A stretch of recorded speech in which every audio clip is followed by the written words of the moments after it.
我们从小到大呀，有一个话题啊，恐怕一直都是我们孜孜以求的一个目标，那就是出人头地。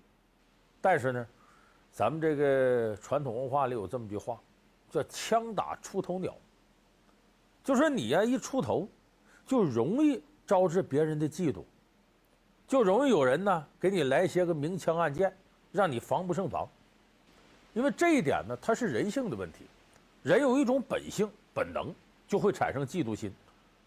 有的嫉妒心膨胀了之后呢，可能他就会对你明枪暗箭的来上一套。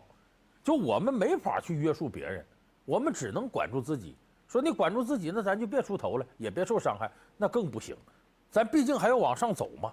人呢，你总得是向着好的目标前进吧。所以说，出头和不出头，这往往是我们很多人在职场过程当中一个非常重要的这个矛盾所在。那有的人就说了，那有没有这样方法呢？我既当了这出头鸟，我还不被枪打呢？我告诉你，有。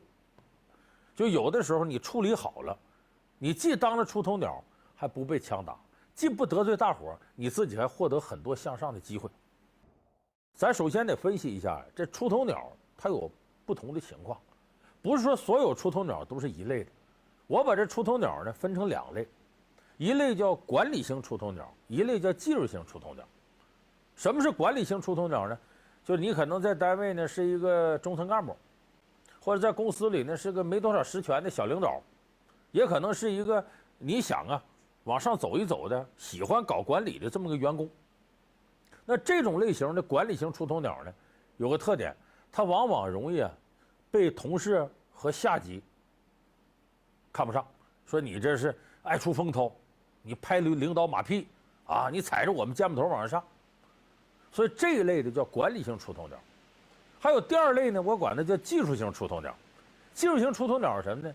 业务能力出众，但是呢只专注业务领域这些活，往往别人呢给他明枪暗箭了，他都不知道谁冲他来，他也不知道该怎么应对，这叫技术型出头鸟。那么管理型出头鸟和技术型出头鸟想做到出头鸟还不挨枪，他们的方式方法有很大的不同，它不是一类。我给大伙分头来说啊，首先咱们说这管理型出头鸟，它怎么能避免不挨枪？有几个办法。一个最直接的办法是找靠山，因为我们知道管理型的东西啊，它很大一个成分是务虚。务虚呢，就是要在人际关系当中啊，来来回回的游走，自由的进出。所以一提到人际关系，你恐怕有一个比较硬的靠山，力挺你、支持你，这个特别重要。所以管理型出头鸟想不挨枪，首先你得找一个好靠山。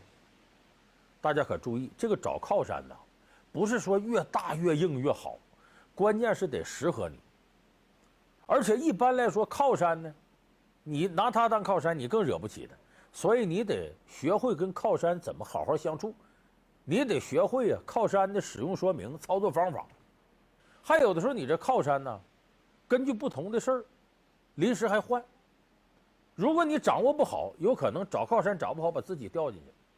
你要一旦拿着鸡毛当令箭，到哪儿都来这个，你碰到那个不拿你这靠山当回事儿的，你就要倒霉了。所以说，找靠山有技术含量，管用，但是有限。那有的人说，我们在单位里就是个小白人，我们也没啥特殊关系，想找靠山，靠山也不理我们呢。说这样呢，我们就别当出头鸟呗？不是，你依然可以当个管理型出头鸟。咱这里有别的办法。你找这靠山，不一定是一个人，甚至整个公司单位员工都是你的靠山。这就是我说的第二个方法，就管理型出头鸟想不挨枪。第二方法是什么呢？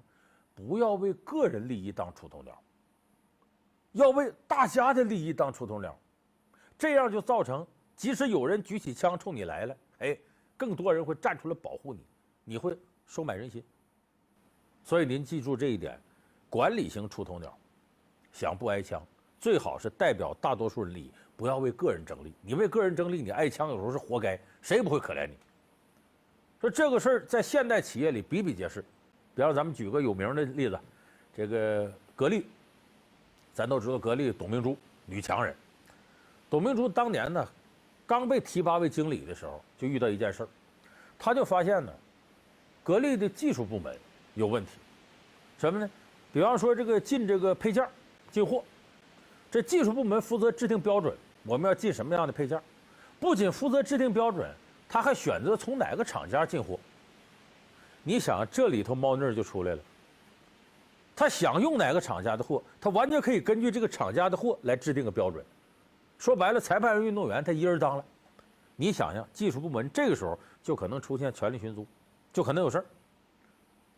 所以董明珠一看呢，这样吧，你技术部门还是制定进货的标准，但是你没有选择厂家的权利，给你拿掉一半权利，这不用问，这就伤害一些人利益嘛。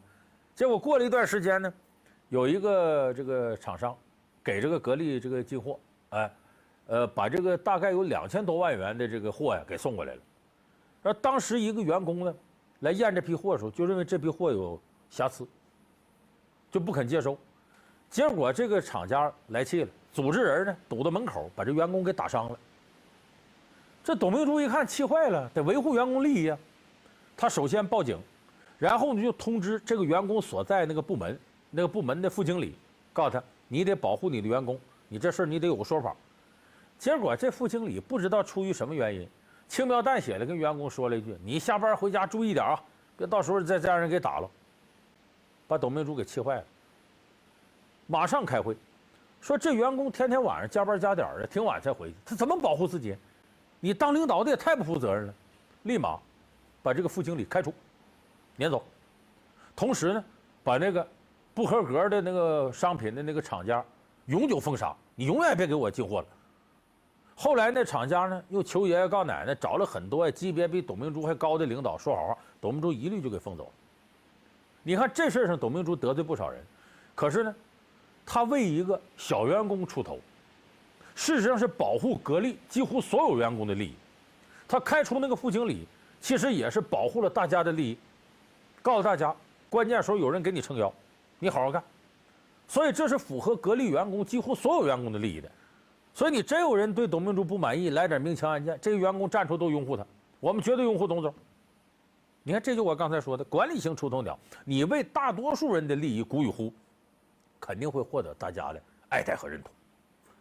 所以除了说找一个靠山，如果你这靠山你找不着，那么你想不挨枪还要当出头鸟，就要为多数人利益鼓与呼，不要为少数人利益，要为你个人利益挨枪也是活该。所以我说这是第二种方法。第三种方法呢，管理型出头鸟想不挨枪，你要勇敢地承担责任，你不能当着出头鸟见着好处就上，一见着责任你就躲，这不行。这一点就在我们生活当中，这就比较多的例子了。你像我们很多单位会有一些就突如其来的一些活动，就不在计划之内的，你比方说搞一个大型的促销啊，或者是什么年会啊，你平常可能呢没有出头之日。那么借这机会，假如说领导给你安排，你负责这个，你负责那个，你负责那个，你们几个就干吧。因为临时活动，他也不可能还专门成立一个部门委任你当领导，不可能。那么这个时候，有些聪明的管理型的出头鸟，他就会跟领导说这样吧，这个事儿呢，我们一人负责一摊也容易乱。我呢，多辛苦辛苦，我想呢，多干干，我来总负责吧。反正这也不是个什么职务，临时的啊，我来总负责。干好了是大家的，要干不好出事呢，我来承担责任。你看，他非常勇敢地把责任担起来了，在领导面前等于立军令状了，那就减轻了其他人干这事的压力。所以你呢，当着出头鸟呢，不是为了利益出发，你的基础是我负担责任。当然要干好了，那我有我的好处；那没干好，责任我来负。所以这点责权利分得很清楚，你当着出头鸟，大家就服气。因为呢，一旦出了事你负责任，没别人什么事儿，所以大家在这时候都免责了，那当然对你站出来就服气。所以这在很多部门都有这样的事情，就临时搞一个活动，我站出来，我总负责。你说冒险有点冒险，但是干好了呢，你这出头鸟容易获得领导的青睐，就获得上升的这种机会。我刚才说3种办法，找对靠山，为多数人利益鼓与呼，本着负责任的角度出发。你要能做到这几点，你当了出头鸟也不会挨枪。或者说你出头鸟当出彩了，你可能就会获得上升的机会。当然你要干砸了那没办法，是你能力问题。你当不当出头鸟，你干砸了你也不行。所以这是管理型出头鸟应对这类问题的办法。那下面呢，我再给大家说说技术性出头鸟。这技术性出头鸟啊，往往这个情商就没有管理性出头鸟高，他专注于技术，智商可能挺高。而且专注于技术、专注于本专业的人呢，他往往考虑人际关系考虑的不周全。就你让他找靠山，你让他琢磨怎么这个联合呀，怎么站出来说的漂亮，他可能都不会，笨嘴拙舌。那怎么办呢？技术型出头鸟想不挨枪怎么办？我告诉你，你得着眼于你的技术本身。你不是技术型出头鸟吗？咱就从活上下手。技术型出头鸟为啥招人恨呢？一有业务你就能干，我们干不了。完你干的还挺漂亮，大伙都嫉妒你。那好，咱们别把活干那么漂亮，主体的活完成干得好，边边角角的留点瑕疵，给旁边说说嘴，身边一看，哎呦，他那么优秀的人，你看这事儿没干明白啊，他还出这种小错呢，一下子拉近了你跟大伙的距离，你就变得不那么招人记恨了。所以技术型出头鸟想不挨枪，你别把活干得那么满那么圆，留点瑕疵，让别人心里平衡平衡。这种事儿在中国的人际关系里边可深了去了。你看，咱们举几个例子啊。这个唐代有一个可以说功高盖主的很厉害的人物，谁？郭子仪。咱都知道他平定安史之乱，对大唐有再造之功，以至于后来唐太宗说这天下人郭子仪拿走都没问题，我得了算偏得。你想皇上都这么认为。说郭子仪呢被封为汾阳王。最后把自己那像呢都刻到凌烟阁上，是后人呢去祭拜去，这很厉害个人物。而且郭子仪家里头到什么程度？他家里边他7个儿子8个女婿，全做官。6儿子郭爱呢还娶了唐太宗的女儿升平公主。咱们后来看过那京剧《打金枝》，那不是郭爱把公主给打了吗？惹出挺大的事儿。就他一家里头金枝玉叶。所以你看那词儿里说一门五福三多九如，七子八婿满床户，胜过文王波子图。这什么意思？一到这郭子仪办寿的时候，这是7个儿子8个姑儿都来了，都是当官的，全拿着朝廷的象牙护板，搁到床上一床都这玩意儿，就全是这象牙护板。这家人你说这官当多大？而且他后来郭子仪儿孙满堂，他一直活到85岁。所以为什么叫一门五福呢？五福指什么呢？长寿、多子、好德、善终、富贵，这5福郭子仪都占全了。可是他占全了，你想想，能不遭人记恨吗？肯定有人嫉妒他呀，想陷害他。而且郭子仪经历了唐玄宗、唐肃宗、唐代宗、唐德宗，经历了4辈，居然安然无恙。他有什么秘诀呢？他把自己家里头府门大开，谁来了呢？照理说，一个王爷门口得有站岗的吧？不用，谁来也不用通报，你进里边溜达去吧。我这府里花园，你愿意转悠就转悠，你来看吧。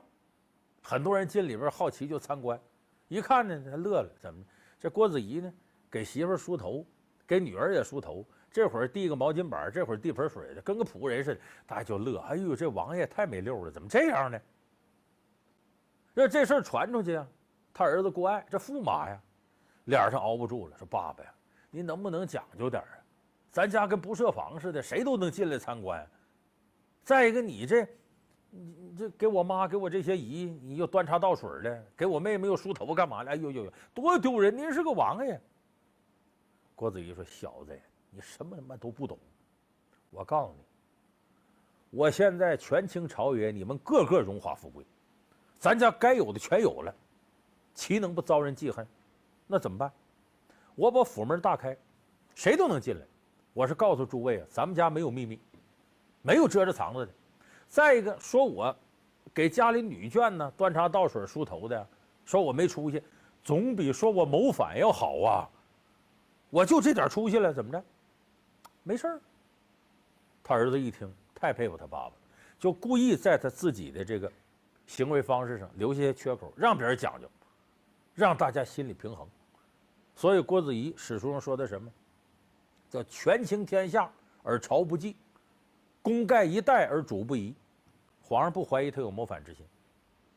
你看，这就是你得漏点缝，留点把柄，让大家平衡。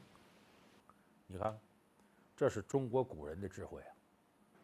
就是技术型的出头鸟啊，你得留下点漏洞，让大家心理平衡，别啥活你干的风风光光都干完了。哎，你看我今天给大伙说了，管理型出头鸟、技术型出头鸟，要想不挨枪，哎，你得怎么的。